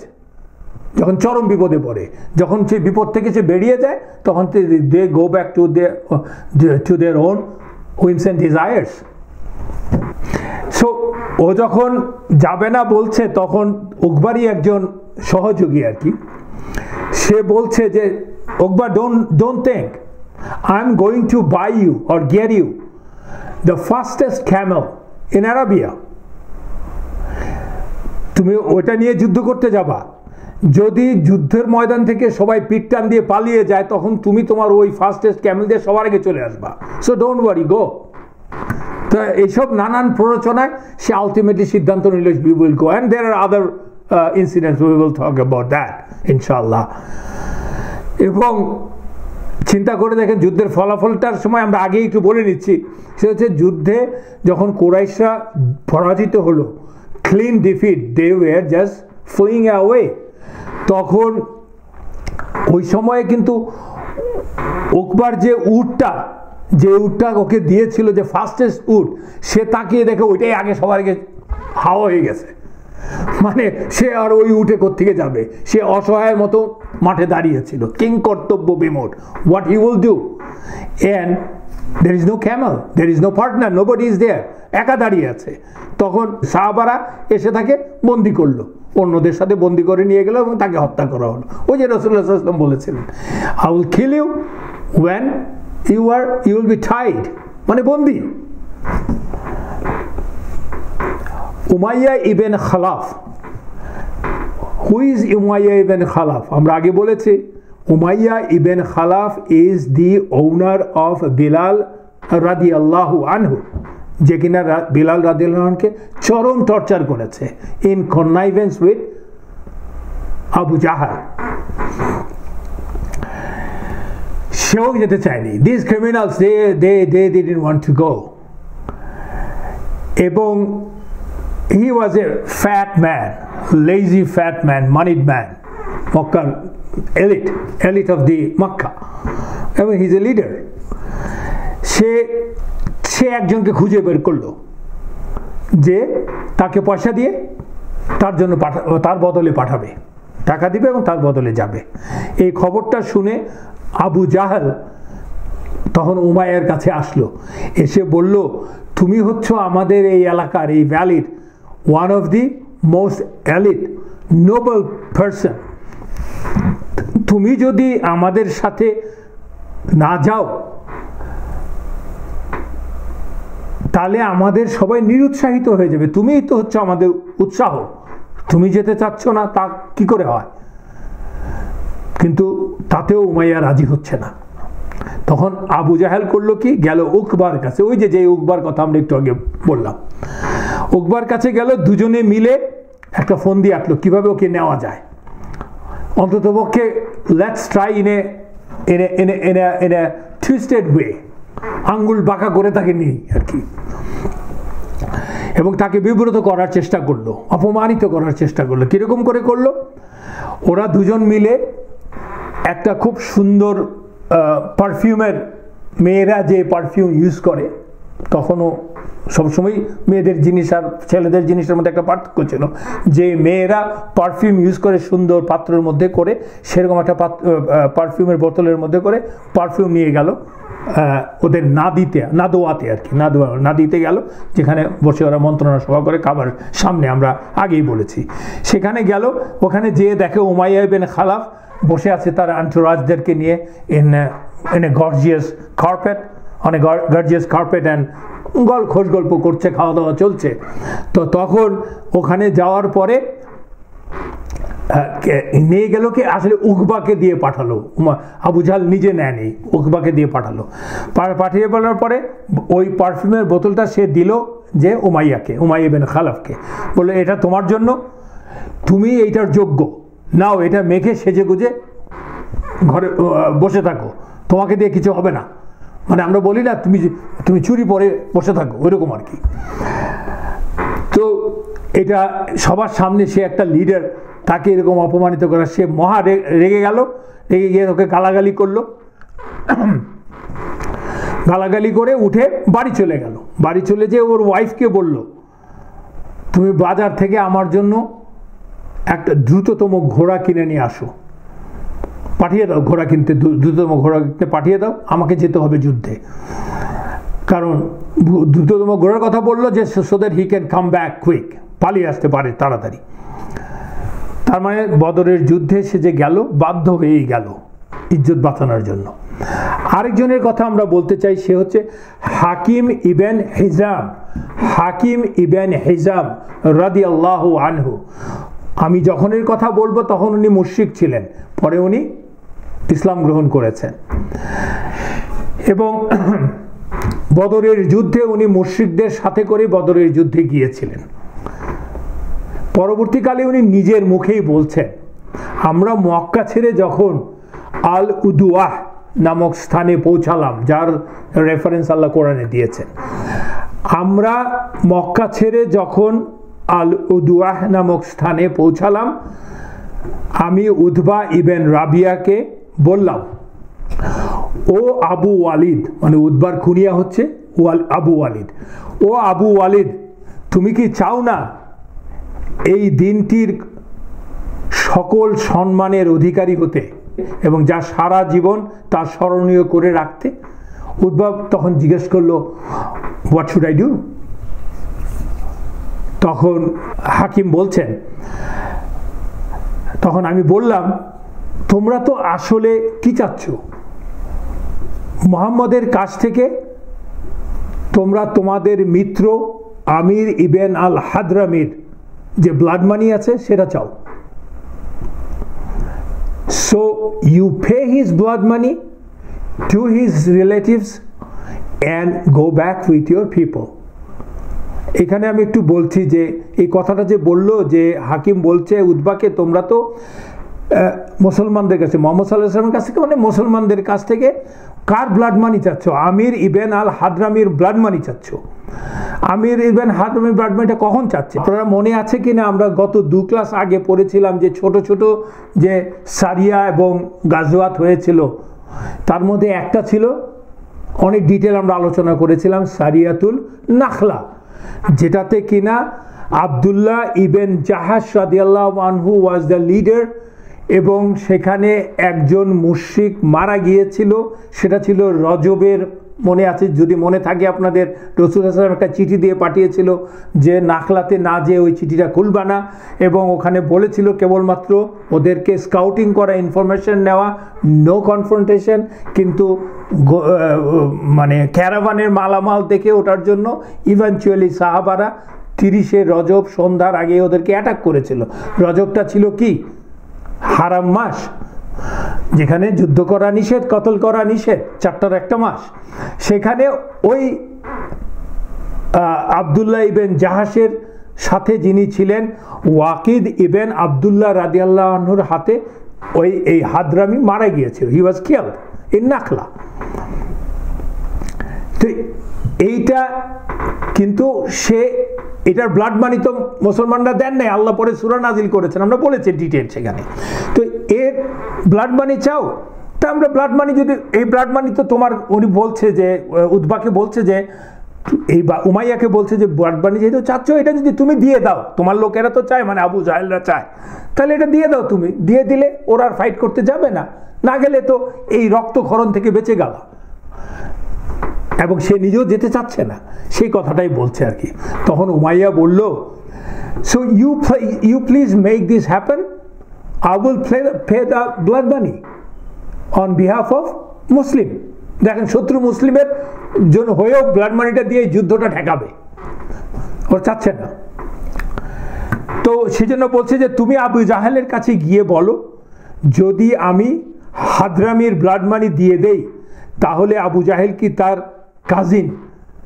তার কাজিনদের সাথে যুদ্ধ না করে তার লোকজন নিয়ে মক্কায় ফিরে যাবে। কাজিন মানে যে মুহাজিররা, মুসলমানরা সবাই তো আত্মীয় একজনের, মক্কায় ফিরে যাবে।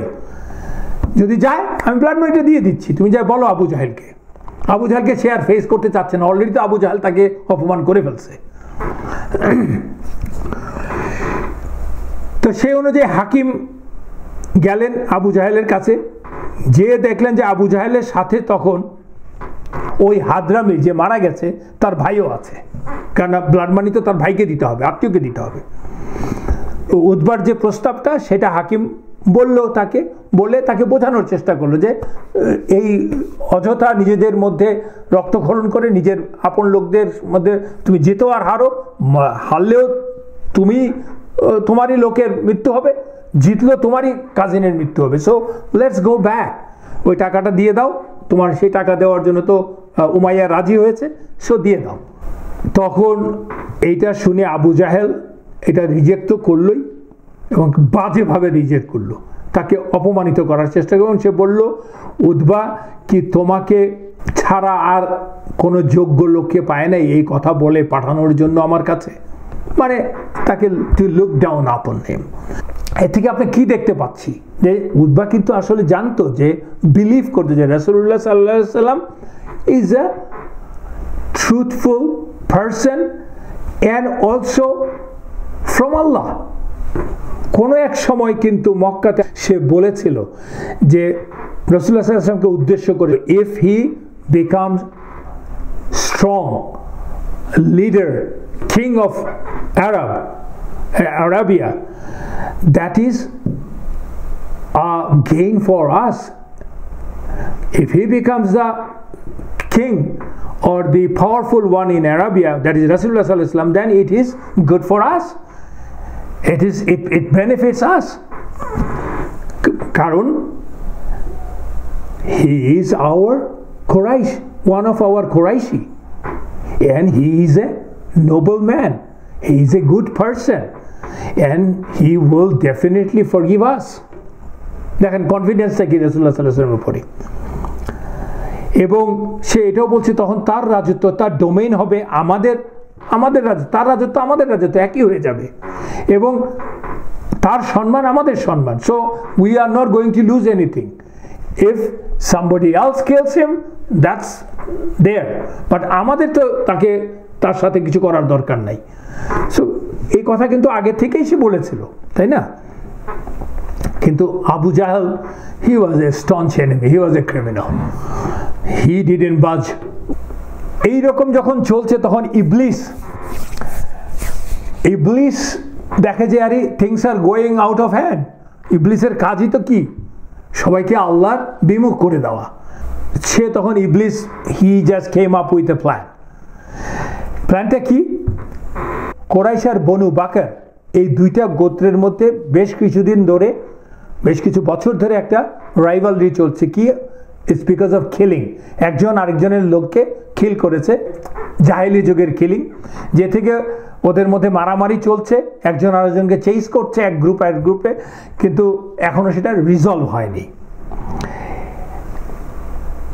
সেই জন্য কোরাইশরা বলছে নিজেদের মধ্যে যে কিছু কোরাইশরা বলছে, if we go out of Makkah now, abandoning Makkah or keeping Makkah unguarded by able-bodied fighters, then there is a possibility that the people of Banu Bakr will come and just destroy Makkah, ransack Makkah, kill people, kill our ladies and the kids. So probably we shouldn't go out. We shouldn't keep this Makkah unguarded. সবাই আমাদের চলে যাওয়াটা ঠিক হবে না। তো এই জন্যই ইবলিস দেখলো যে আরে আসল যে কাজ আল্লাহদ্রোহী গ্রুপে জীবিত রাখা, সেটা তো হচ্ছে না, এটা তো দেখি পিটটান দিচ্ছে, মারামারিও হচ্ছে না। সো সে তখন কি করলো, এই মৌকাটাকে আর হাতছাড়া করলো না। সে কি করলো, সুরাকা ইবেন মালিকের রূপ ধারণ করলো। সুরাকা ইবেন মালিক ওইখানে হাজির ছিল না। সুরাকা ইবেন মালিকটা কে মনে আছে? সুরাকা ইবেন মালিক হচ্ছে যে কিনা ওই যে বাউন্টির লোভে রাসূলুল্লাহ সাল্লাল্লাহু আলাইহি ওয়াসাল্লাম যখন হিজরত করছিলেন আবু বকরকে নিয়ে, যখন সে তার পিছনে আসলো, eventually he became Muslim, right? আমরা একটা বড় বর্ণনা পড়েছি। He was a renowned fighter and a leader in Arabia. সেই Suraqa, he is from Banu কিনানা।